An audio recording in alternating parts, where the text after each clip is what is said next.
এখানে একটা ডান দিকে দেখতে পাচ্ছ ছবি দিতে হবে, তারপর জন্মের তারিখ বসিয়ে নিতে হবে।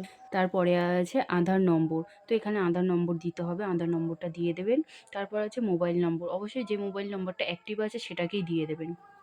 তারপরে আছে পিতার অভিভাবকের নাম, পিতার অভিভাবকের মানে আমি যার ফর্ম ফিল আপ করছি তার বাবার নাম, তো তার বাবার নাম আমি দিয়ে দিলাম। তারপরে আছে পিতার অভিভাবকের এপিক নম্বর যদি থাকে, মানে ভোটার কার্ডের নম্বর যদি থাকে অবশ্যই দিতে হবে, তো ভোটার কার্ডের নাম্বার আছে আমি দিয়ে দিলাম। তারপরে আছে মায়ের নাম, মানে যার ফর্ম ফিল আপ করছি তার মায়ের নাম, এখানে নামটাও দিয়ে দিলাম। তারপরে আছে মায়ের এপিক নম্বর যদি থাকে, আছে দিয়ে দিলাম। তারপর আছে স্বামী স্ত্রীর নাম যদি থাকে, মানে এখানে হচ্ছে যদি আমি যার ফর্ম ফিল আপ করছি স্বামী ফর্ম ফিল আপ করলে স্ত্রীর নাম দিতে হবে, আর তো স্ত্রীর ফর্ম ফিল আপ করলে স্বামীর নাম দিতে হবে, তো আমি সেখানে নামটা দিয়ে দিলাম।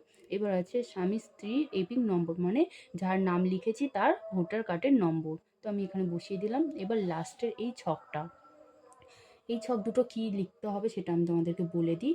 এই বাঁদিকে যে ছকটা আছে, যাদের ভোটার কার্ডে 2002 সালের লিস্টের নাম আছে তারা অবশ্যই বাঁদিকের ছকটা পূরণ করবে।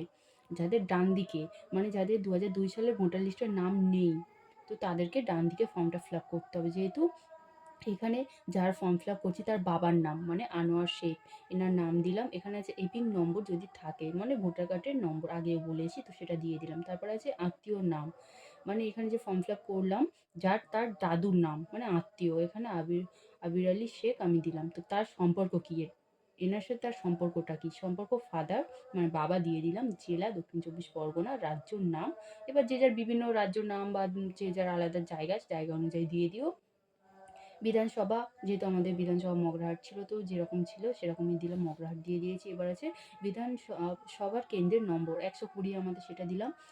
অংশ নম্বর সেটাও দিলাম কত আছে, ক্রমিক সংখ্যা সেটাও দিতে হবে। অবশ্যই ক্রমিক সংখ্যা এগুলো যেগুলো তোমরা আছে ভোটার লিস্টে 2 সালের ভোটার লিস্টের থেকে অবশ্যই দেখে নিও এগুলো। তো ফাইনালি ফর্মটা ফিল আপ করে নিলাম, তোমাদেরকে দেখালাম। ভালো লাগলে একটু শেয়ার করে দিও, বন্ধুদের কাছে পৌঁছে দিও। যারা এখনও ফর্ম ফিল আপ করেনি ভিডিওটা দেখে অবশ্যই ফর্ম ফিল আপ করে নিই। ভালো থেকো, টাটা।